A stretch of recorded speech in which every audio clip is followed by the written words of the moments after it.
गुरुवे कस्तूरी तिलकं ललाटपटले वक्षस्थले कौस्तुभं नासाग्रीवरमोक्तितं करतले वेणुकरे शर्वाङ्गे हरिचन्दनं सुललितं कण्ठे च मुक्तावले गोपस्त्रीपरिवेष्टितो विजयते गोपालचूडामणि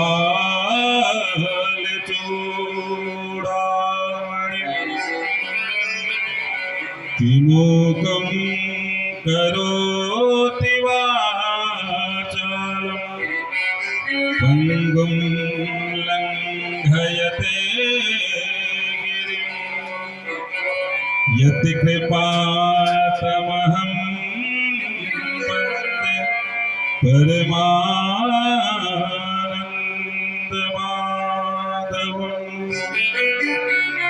मनोजवं मारुततुल्यवेगं जितेन्द्रियं बुद्धिमतां वरिष्ठं वातात्मजं वानरयोद्धमुख्यं श्रीरामदूतं शरणं प्रपद्ये श्रीरामदूतं शरणं प्रपद्ये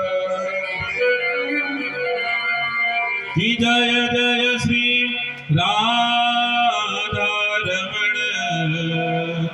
जय जय नवल किशोर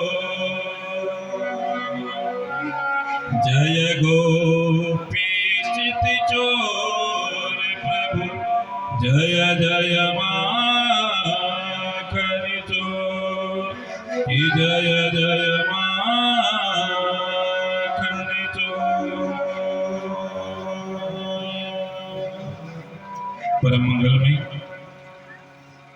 परात्पर अखिलेश्वर कारण करुणा करुणामय भक्तवांछा कल्पतरु तदंड द्वंद्व श्री बालकृष्ण प्रभु की साक्षात वांगमय प्रतिमूर्ति श्रीमद्भागवत महापुराण।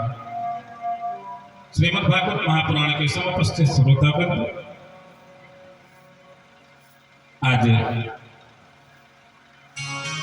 श्रीमद्भागवत महापुराण का षष्ठ दिवस और इस षष्ठ दिवस की पावन वेला में हम सभी लोग एकीभूत होकर के इस परम प्रभु परमात्मा भगवान श्याम सुंदर के सुंदर सुंदर गुणानुवादों को श्रवण करने के लिए, मनन करने के लिए, चिंतन करने के लिए हम सभी लोग एकीभूत हैं।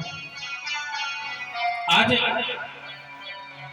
कल के दिवस में हम सभी लोगों ने श्रवण किया कि किस प्रकार से मेरे कन्हैया ने नाना प्रकार की नटखट वाली लीलाओं के माध्यम से उन गोपियों को रिझाने का प्रयास किया जो गोपियां सदा सर्वदा कन्हैया के दर्शन करने के लिए लालायित रहती हैं। लेकिन आज मेरे कन्हैया नाना प्रकार के नटखट वाली लीलाओं के माध्यम से गोपियों को रिझाने का प्रयास करेंगे और किस प्रकार से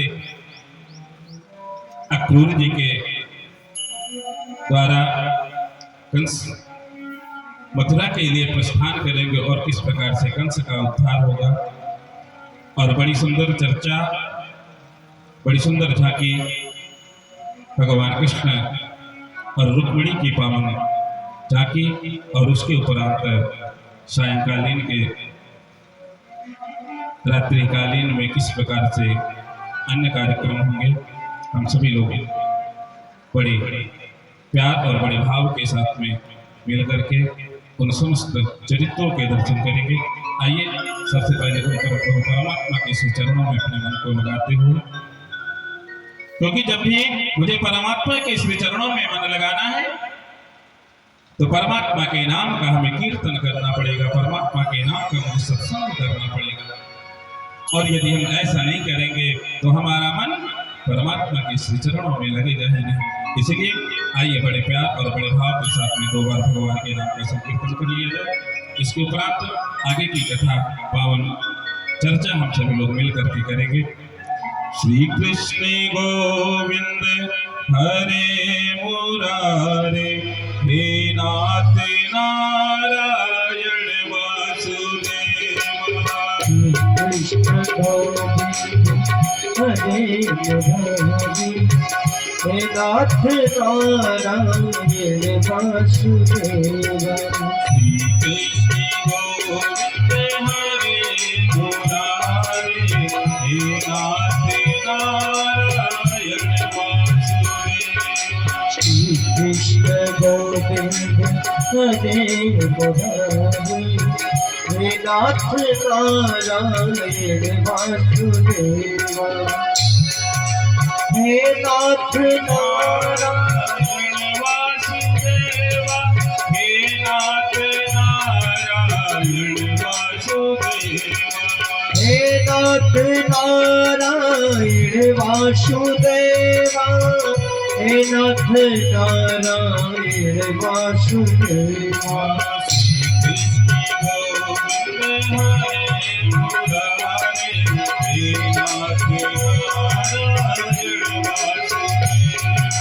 श्री कृष्ण गोविंद हरे मुरारे, हे नाथ नारायण वासुदेव।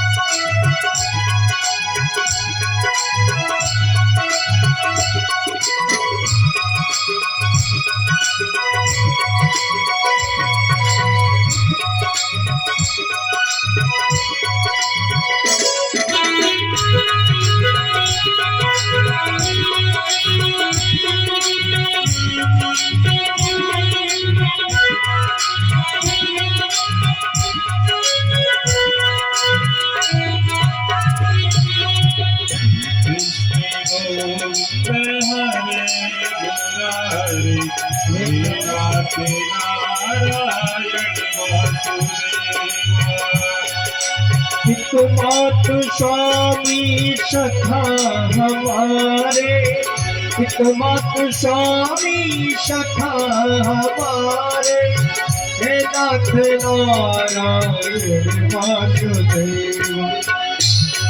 हर हितमातु स्वामी सखा हमारे, हे नाथ नारायण वासुदेव।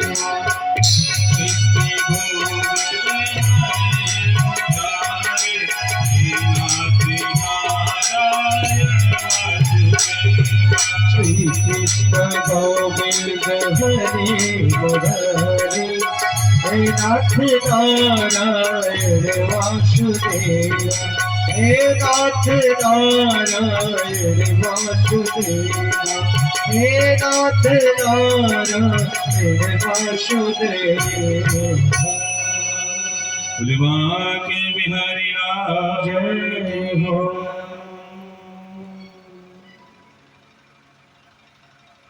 परम प्रभु परमात्मा उन गोपियों को समझाने का, उन गोपियों को रिझाने का प्रयास कर रहे हैं। और अब मेरे कन्हैया धीरे धीरे बड़े होने लगे। मेरे कन्हैया ने वत्सासुर का उद्धार किया और परम प्रभु परमात्मा मैया के पास में जाते हैं और मैया के पास में जाकर के कहते हैं, मैया अब मैं बड़ा हो गया हूँ और अब मैं गायों को चराने के लिए अब दूर जंगलों में जाना प्रारंभ करूंगा। मैया यशोदा कहती है, बेटा देखने अभी तू लगता है तुझे कि तू बहुत बड़ा है, लेकिन तू बड़ा हुआ नहीं है। ऐसा कर, गोपाष्टमी के दिन में तेरी गायों के लिए, गायों के साथ में मैं पूजा करवाती हूँ और उसके बाद में तू गायों को चराने जाना। गोपाष्टमी का पावन दिन आता है, मैया सुंदर गायों की पूजा कन्हैया के द्वारा करवाती हैं। और कन्हैया के द्वारा गायों की पूजा कराने के बाद में गाय के बछड़ों को कहती है, कन्हैया अब तुम गाय के बछड़ों को आसपास में चलाना प्रारंभ करो। लेकिन कन्हैया गाय के उन बछड़ों को अपने वहां पर आसपास में चराते हैं। लेकिन एक दिन कन्हैया कहते हैं, मैया मुझे थोड़ी दूर और जाना है जंगल में। मैया ने कहा, ठीक है, यदि तुम जाना चाहते हो तो जाओ। आज कन्हैया ने समस्त बाल बालों को बुलाया और बाल बालों को बुला करके कहने लगते हैं, मेरे गोविंद ऐसा करो, आज हम सभी लोग थोड़ा सा दूर चलेंगे और हो सकता है आने में शाम हो जाए, आने में देर हो जाए। इसीलिए ऐसा करना कि अपने अपने घरों से कुछ खाने के लिए कुछ पदार्थ बनवा लेना, कुछ भोजन बनवा लेना। सारे ग्वाल बाल अपने अपने घरों में जाते हैं और अपने अपने घरों में जा करके ग्वाल बाल अपनी माताओं से कहते हैं कि मैया आज हम लोग थोड़ा दूर जाएंगे, इतनी जल्दी वापस नहीं आएंगे, मेरे लिए कुछ खाने के लिए, क्योंकि जंगल में कुछ खाने को आजकल मिल नहीं रहा, इसीलिए आप मुझे कुछ खाने के लिए कुछ प्रबंध कर दीजिए। माताओं ने ये भी सुना कि मेरे साथ में कन्हैया भी जा रहे हैं। आज माताओं ने बड़े सुंदर सुंदर पकवान बनाए और सुंदर सुंदर पकवान बना करके अपने अपने ग्वाल बालों को दे दिए। सभी ग्वाल बाल एकत्रित होते हैं और एकत्रित होकर के कहने लगते हैं कन्हैया से, कन्हैया चलो अब आपकी जहाँ इच्छा हो हम वहाँ चलने के लिए तैयार हैं, क्योंकि अब तो मेरे पास में रास्ते के लिए खाने का भी प्रबंध हो गया है। अब तो किसी भी प्रकार का कष्ट नहीं है, किसी भी प्रकार की दिक्कत नहीं है। गोविंद कहते हैं चलिए, अपने अपने गायों को लेते हैं और अपने अपने गायों को लेने के बाद में सभी लोग जो है वहां से प्रस्थान करते हैं, जंगल की तरफ जाते हैं। और जब जंगल की तरफ जाते हैं, कंस ने आज अघासुर को भेजा, कहा जाओ जा करके तुम कन्हैया को मार करके आ जाना। अघासुर आता है जंगल में और जंगल में आकर के अजगर का स्वरूप बनाता है। विशाल काय अजगर का वो स्वरूप कन्हैया नन्हे नन्हे ग्वाल बालों के साथ में चलने, और मेरे कन्हैया अभी बहुत छोटे हैं, और जब छोटे से कन्हैया तो इनके मित्र कितने बड़े होंगे। नन्हे नन्हे से ग्वाल बाल कन्हैया के पास जाते, कन्हैया से कहते हैं, कन्हैया देखना इस जंगल में हमें लगता है कि बड़ी लंबी लंबी सुरंगें हैं। मेरे कन्हैया ने कहा, ठीक है सुरंगें हैं तो जाकर के आप देख लो उन सुरंगों को। अब इधर अघासुर ने अजगर का स्वरूप बनाया और अजगर का स्वरूप बना करके एक स्थान पर बैठा हुआ था, और वहीं पर ग्वाल बालों की मंडली जाती है और ग्वाल बालों की मंडली जा करके सभी भगवान कृष्ण की जय जयकार कर रहे हैं। बोले बांके बिहारी लाल की। इस प्रकार से मेरे कन्हैया आगे बढ़ रहे हैं और आगे बढ़ते बढ़ते जाते हैं, और जब जाने लगते हैं तो उधर क्या होता है, उधर ब्रह्मा जी को भी थोड़ा सा संदेह होता है कि जिन मैं परमात्मा के दर्शन के लिए, परमात्मा के ऊपर पुष्पों की वर्षा करने के लिए मैं जो गया था, क्या ये वही कन्हैया है, ये वही गोविंद है जिनकी स्तुति करने के लिए हम सभी लोग गए थे। आज जब ब्रह्मा जी को मोह होता है, ब्रह्मा जी आकाश मंडल पर जो है विचरण कर रहे थे और विचरण करते करते देख रहे हैं, मेरे कन्हैया ने समस्त ग्वाल बालों से कहा, आओ काफी समय व्यतीत हो गया है और आकर के हम सभी लोग, पहले दोपहर का समय हो रहा है, आओ थोड़ा थोड़ा सा हम सभी लोग जो कुछ भी अपने घर से लाए हैं उसमें से थोड़ा थोड़ा हम सभी लोग मिल करके खा लेते हैं।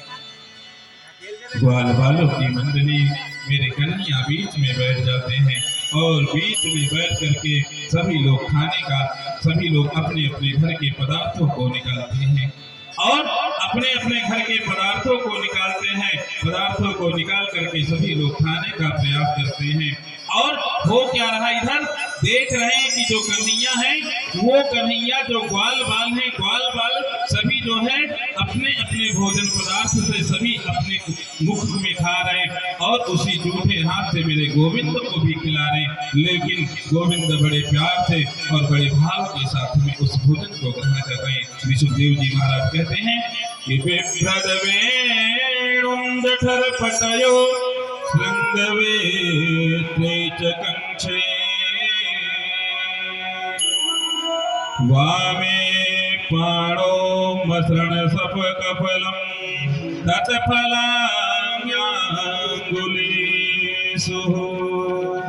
तिष्ठन् मध्ये स्वपरिसृहतो हासयन् नर्मभेष्वै सुरलोके विपथि भुवजे यज्ञभुग्बालिके। मेरे कन्हैया का कितना सुंदर स्वरूप है। बिभ्रद वेणुं जठरपटयो शृंगवेत्रे च कंठे, आज अपने कमर में सुंदर पट पीतांबर जो है उन्होंने बांध रखी है और उसी कमर में आज सुंदर सी अपनी उस बांसुरी को अपने कमर में जो है खोस रखी है। वैजयंती की सुंदर माला को धारण कर रखा है और उन ग्वाल बालों के जूठे हाथों से आज स्वयं मेरे कन्हैया जो है भोजन को ग्रहण कर रहे हैं। किसी भी प्रकार का भेद नहीं है, किसी भी प्रकार का आज भाव नहीं है ऐसा कि ये ग्वाल बाल कितने दिनों से नहाए होंगे या नहीं नहाए होंगे, ऐसा कुछ भी भाव नहीं किया। आज मेरे गोविंद ने ब्रह्मा जी को आश्चर्य होता है और जब ब्रह्मा जी को ये आश्चर्य होता है, ब्रह्मा जी देखते हैं मुझे तो लगता है कोई गोविंद वो नहीं है जिनकी मैं स्तुति करने के लिए गया था। उसी समय सभी लोग भोजन ग्रहण करते हैं। भोजन ग्रहण करने के बाद में सभी लोग गायों को चराने के लिए निकलते हैं और निकलने के बाद में ग्वाल बाल आते हैं और ग्वाल बाल आकर के आज कन्हैया के पास में आते हैं और कन्हैया से कहते, कन्हैया देखिए कितनी सुंदर गुफा मुझे दिखाई दे रही है। कन्हैया तो सारी बात समझ रहे थे, कन्हैया सारी बात समझ रहे थे और उसी समय जब सारी बात समझ रहे थे और उसी समय मेरे कन्हैया ने कहा जाओ जाकर के तुम देख करके आओ इस गुफा को। नन्हे नन्हे से ग्वाल बाल उस अजगर के मुख में प्रवेश करने लगते हैं और जब अजगर के मुख में नन्हे नन्हे ग्वाल बाल जब प्रवेश करने लगते हैं, लेकिन अघासुर तो ऐसा विचार कर रहा है, ऐसा विमर्श कर रहा है अपने आप में कि जब ये कन्हैया मेरे अंदर आएगा तब मैं अपने मुख को बंद कर दूंगा और जब मैं मुख को बंद करूंगा ये कन्हैया मेरे अंदर अपने प्राणों को छोड़ देगा और मैं प्रसन्नता पूर्वक जाकर के अपने राजा कंस को जाकर के ये शुभ संदेश दूंगा। लेकिन कन्हैया के इस सुंदर भाव को वो समझ नहीं रहा है, कन्हैया के सुंदर भाव को वो समझ नहीं रहा कि कन्हैया आखिर चाहते क्या है। मेरे गोविंद ने उसी समय कहा जाओ और जैसे ही आज नन्हे नन्हे ग्वाल बाल उस अजगर के मुख के अंदर प्रवेश करने लगते हैं, एक नन्हा सा ग्वाल दूसरे ग्वाल से कहता है, देखो संतों की कितनी सुंदर ठाठ है। जो ये संत है ना, ये संत गुफाओं में रह करके और कितनी सुंदर व्यवस्था करके और अंदर तप किया करते हैं, क्योंकि अजगर का मुख विशाल था और उस विशाल मुख में आज जो अजगर की जीभ थी ना, अजगर की जीभ मानो आज सुंदर कालीन दिख रहे थे, सुंदर दल्लफ के गद्दे के जैसे लग रहा था उन ग्वाल बालों को। ग्वाल बाल अंदर जाने लगते हैं। एक ग्वाल बाल दूसरे ग्वाल बाल से कहता, देखो हमारे यहाँ के संतों के कितने सुंदर ठाठ हैं, सुंदर दल्लफ के गद्दे बिछा रखे। एक ग्वाल कहता है, अरे अरे देखो तो कितनी सुंदर खूंटियां जो है इस गुफा के अंदर संतों ने लगा रखा है कि जब कोई हमारे दर्शन के लिए आए तो उनको किसी भी प्रकार का कष्ट न हो।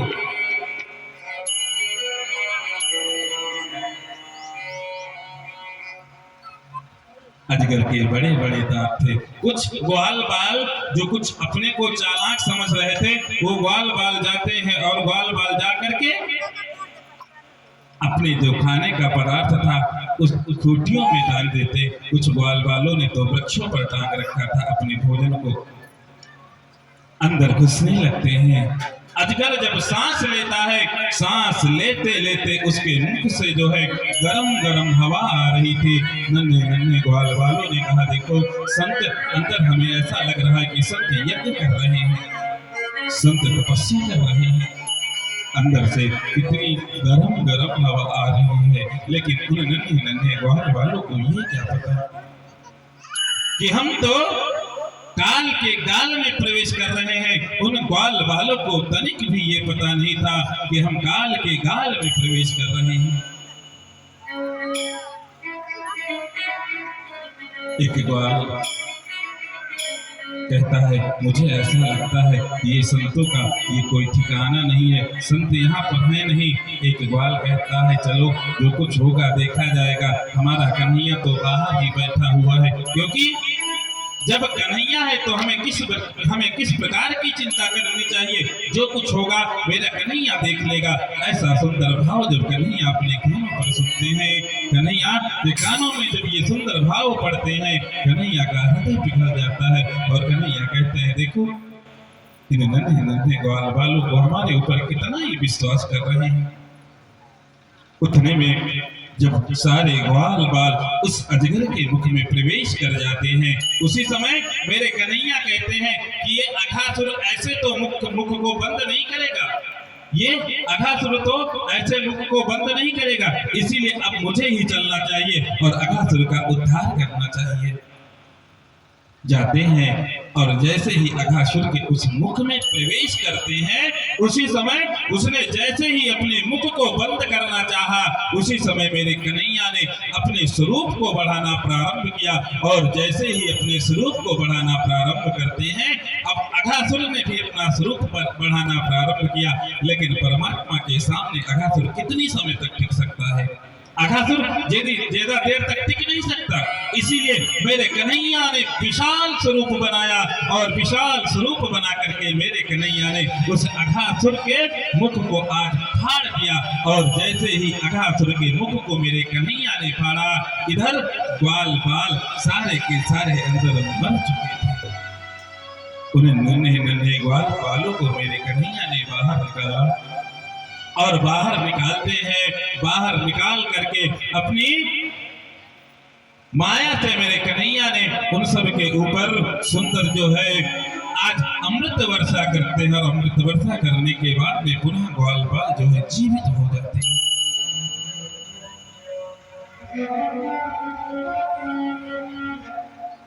कुछ समय बाद ग्वाल बाल कहते हैं, कन्हैया शायद मुझसे गलती हो गई। कन्हैया ने कहा, नहीं नहीं, तुमसे कोई गलती नहीं हुई, अभी तो तुम नन्हे नन्हे बालक हो, यदि बालकों से गलती नहीं होगी तो क्या बूढ़ों से गलती होगी? कन्हैया कहते हैं, कोई बात नहीं, जो हुआ उसे भूल जाओ, चलो चल करके अब कुछ प्रसाद ग्रहण कर लिया जाए, भोजन कर लिया जाए। अब पुनः ग्वाल बाल जाते हैं और जैसे ही जाते हैं सभी उसी प्रकार से खा रहे थे। उतने में मेरे कन्हैया ने कहा, सबने कुछ ना कुछ तो लेकर के, सब कुछ ना कुछ तो लेकर के आए हैं, लेकिन मधुमंगल तू कुछ लेकर के आया ही नहीं है। श्री रामा तू तो कुछ लेकर के आया ही नहीं है। श्री रामा से मेरे कन्हैया कहते हैं, जाओ दौड़ करके और अपने घर से कुछ लेकर के आना। श्री रामा जाता है अपने घर में, देखता है उसके घर में कुछ भी नहीं रहता।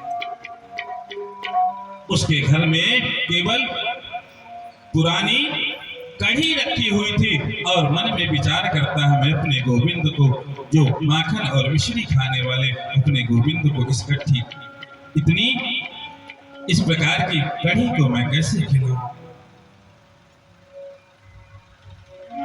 लेकिन फिर भी जाता है, जाकर के किसी तरह हिम्मत करके और उस कढ़ी को लेकर के आता है। जहां पर कन्हैया और बाल बालों की मंडली बैठी हुई थी, उसी के पास में एक वृक्षों का ओट था और उस झाड़ के पीछे खड़ा होकर के जैसे ही उस कढ़ी की मटकी को अपने ऊपर डाल रहा था, अर्थात पी रहा था, उसी समय ग्वाल बालों की मंडली ने देखा और जैसे ही देखा, कहा, देखो कन्हैया, देखो तो ये श्री दामा कैसे उस कढ़ी को अकेले अकेले खा रहा है। मेरे कन्हैया दौड़ करके जाते हैं और जब दौड़ करके जाते हैं कहते हैं दे मुझे भी दिखाने के लिए, लेकिन वो सोचता है मैं कन्हैया को दूंगा नहीं। सारी की सारी कढ़ी वो खा पीने लगता है और जब पी रहा था ग्वाल बालों की मंडली दौड़ रही थी, मेरे कन्हैया उसकी तरफ दौड़ रहे थे। उतने में क्या होता है उसके मुख में कुछ कढ़ी जो है छलक जाती है। कन्हैया दौड़ करके जाते हैं और दौड़ करके जा करके उसके मुख पर जो गिरी हुई कढ़ी थी आज मेरे गोविंद उसी को चाटने लगते हैं। ब्रह्मा जी को आश्चर्य होता है और जैसे ही ब्रह्मा जी को ये आश्चर्य होता है उसी समय ब्रह्मा जी मन में विचार करते हैं इसकी परीक्षा ली जाए और इसकी जब हम परीक्षा लेंगे तभी मुझे वास्तविकता का पता चलेगा कि आखिर ये है कौन। गाय कुछ दूर चली जाती है चरने के लिए और जब गाय कुछ दूर चली जाती है चरने के लिए, अब मेरे कन्हैया ने मेरे गोविंद ने कहा जाओ अपनी अपनी गायों को तो देख करके आओ, आखिर तुम्हारी गाय किधर चली गई है, तुम लोगों को पता भी है। ग्वाल बालों ने कहा अभी जा रहा हूँ कान्हा, अभी जा करके अपनी गायों को ढूंढ करके लेकर के आता हूँ। ग्वाल बाल जाते हैं और ग्वाल बाल जा करके जब अपनी गायों का पता लगाते हैं तो क्या होता है ग्वाल बालों की जो गायें थी आज एक भी गाय आज उन ग्वाल बालों को दिख नहीं रही है। एक भी गाय जो है ग्वाल बालों को दिख नहीं रही है। वो कन्हैया की तरफ आती हैं बताने के लिए कि कन्हैया मुझे ग्वाल बाल मिल नहीं रहे हैं। ब्रह्मा जी ने उन गायों को चुरा लिया और उन गायों को चुराने के बाद में अब इधर गोविंद कहते हैं कोई बात नहीं तुम लोग यहाँ बैठो और हम उन गायों को देख करके आता हूँ। उन गायों को हम देख करके आ रहे हैं कि आखिर गाय तो किधर गई हैं।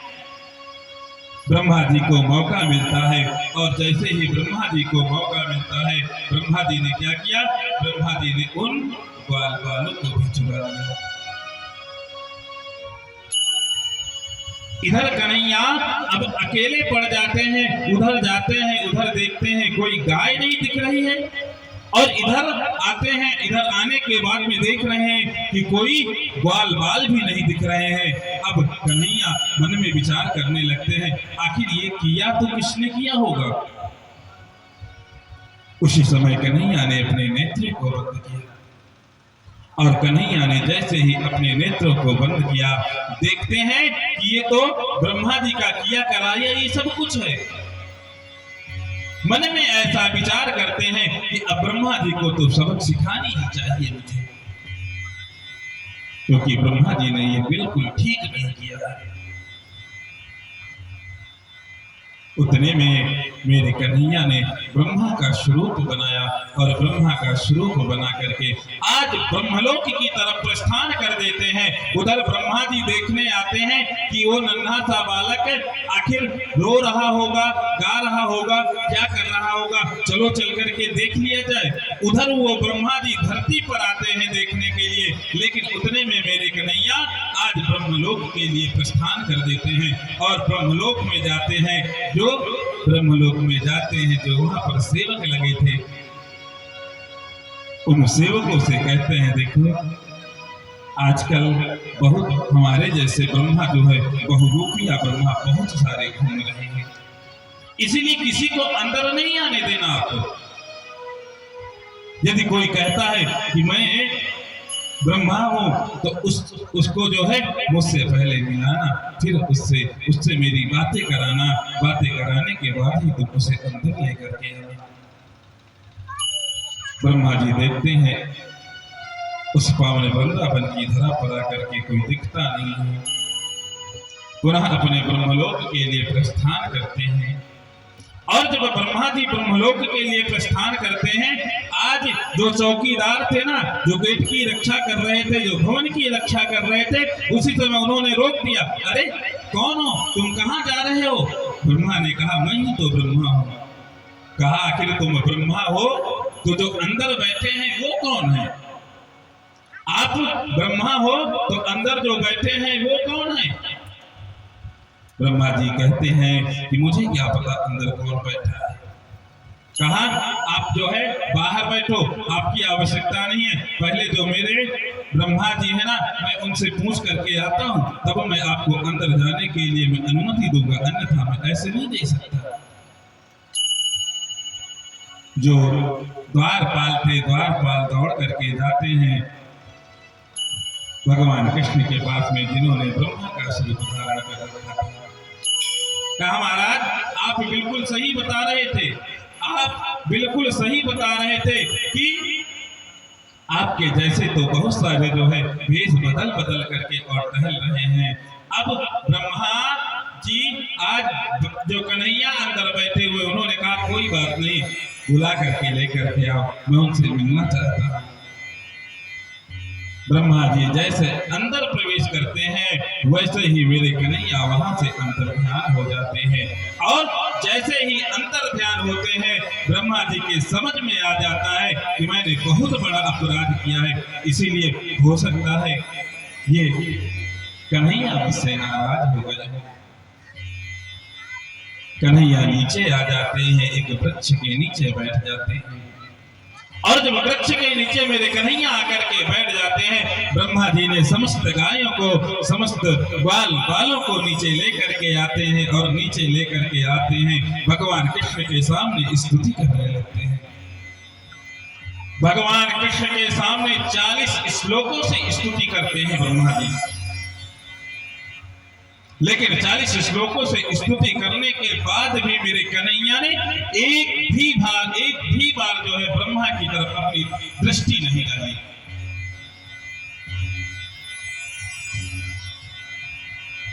मेरे गोविंद कहते हैं, मेरे भक्तों से जो मुझे दूर करता है,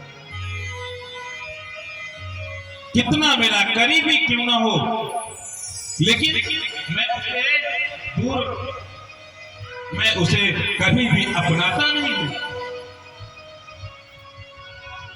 और मेरा कितना दूर वाला क्यों ना हो, लेकिन यदि वो मुझसे मेरे बिछड़े को मेरे पास लेकर के आता है, तो मैं उसे शीघ्र अपना लेता हूं।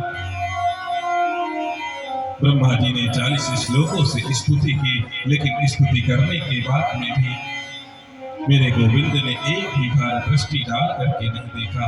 इधर ब्रह्मलोक में जब ये निवास कर रहे थे, पूरे 1 वर्ष व्यतीत हो जाते हैं। जब 1 वर्ष व्यतीत हो जाते हैं, इधर जितनी गाय थे, जितने बछड़े थे, उन सबका स्वरूप मेरे गोविंद ने बनाया था, और उन सबका स्वरूप मेरे गोविंद बनाते थे।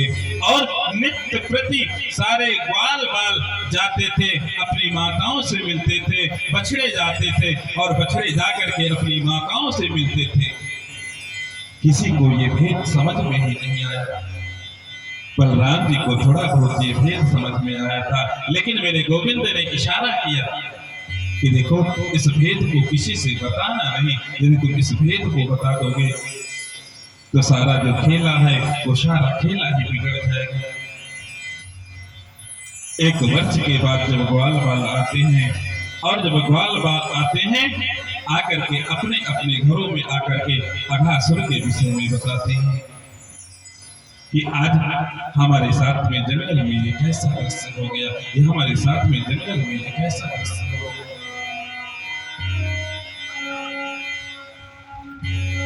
मेरे कहने का तात्पर्य क्या है? मेरे कहने का तात्पर्य एक ही है कि जो व्यक्ति परमात्मा के श्री चरणों में अपने मन को लगाता है, परमात्मा कभी उसको अपने से दूर नहीं देते।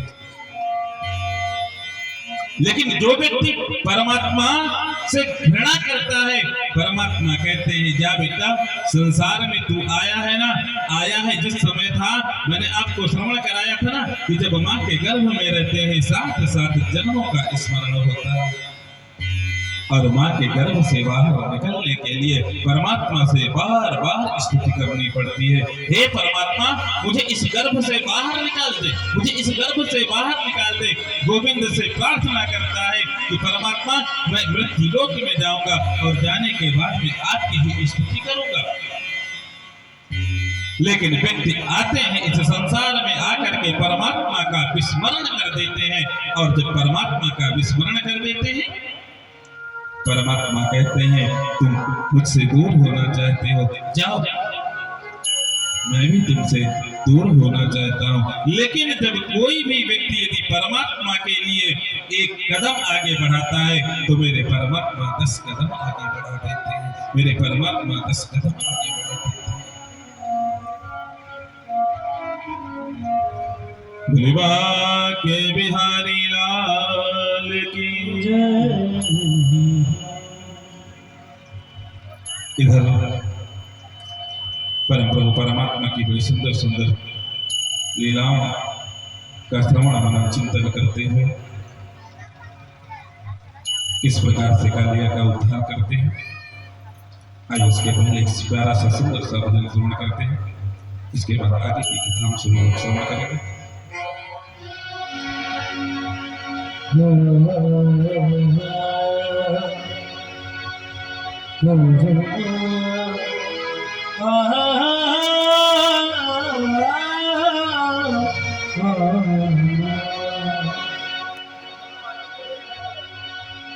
मेरा आपकी कृपा से सब काम हो रहा, मेरा आपकी कृपा से सब काम हो रहा, मेरा आपकी कृपा से सब काम हो रहा। करते हो तुम कन्हैया, करते हो तुम कन्हैया, मेरा नाम हो रहा है, आपकी कृपा से सब काम हो रहा है, आपकी कृपा से सब काम हो रहा।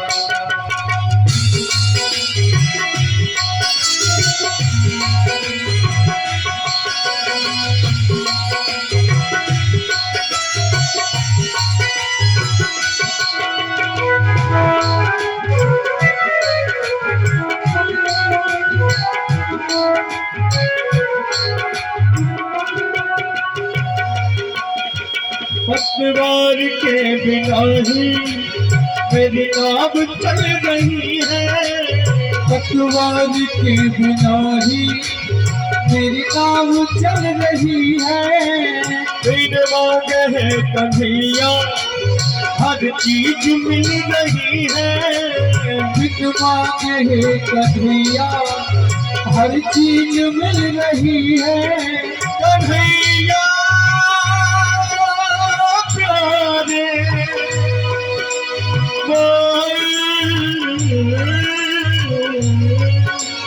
पतवार के बिना ही मेरी नाव चल रही है, पतवार के बिना ही मेरी नाव चल रही है।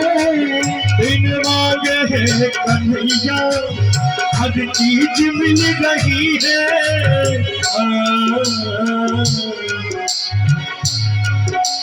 अब क्या बताए मोहन, अब क्या बताए मोहन, आजा मोहन, क्या बताए मोहन, आजा मोहन। करते हो तुम कन्हैया, करते हो तुम कन्हैया, मेरा नाम हो रहा है, मेरा आपकी कृपा से सब काम हो रहा है, आपकी कृपा से सब काम हो रहा है।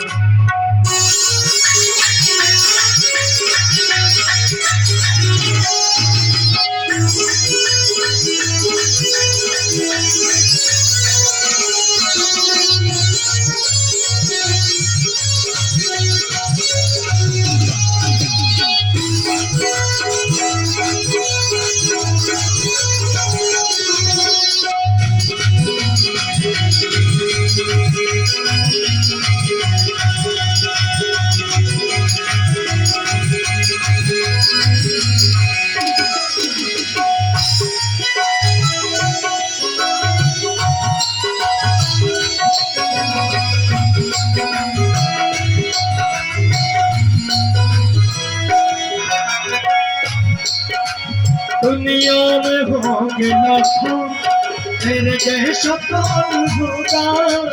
दुनिया में होंगे लाखों तेरे जैसा कौन होगा। तुझ जैसा वर्ग परिवर भला याद कौन होगा। तुझ जैसा परिवर भला ऐसा कौन होगा। कन्हैया प्यारे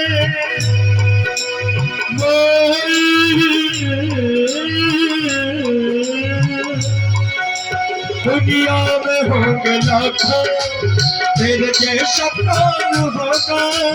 दुनिया में होंगे लाखों तेरे जैसा कौन होगा।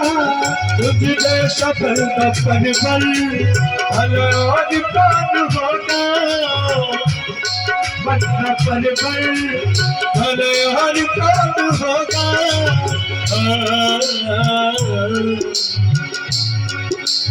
मामा है तेरा दामन कन्हैया। मामा है तेरा दामन सब काम हो रहा है। मामा है तेरा दामन सब काम हो रहा है। करते हो तुम कन्हैया। करते हो तुम कन्हैया। मेरा नाम हो रहा है। सब काम हो रहा है। मेरा सब काम हो रहा है। सब काम हो रहा है। सब काम हो रहा है। मेरा खुशी से सब काम हो रहा है। मेरा खुशी से सब काम हो रहा है।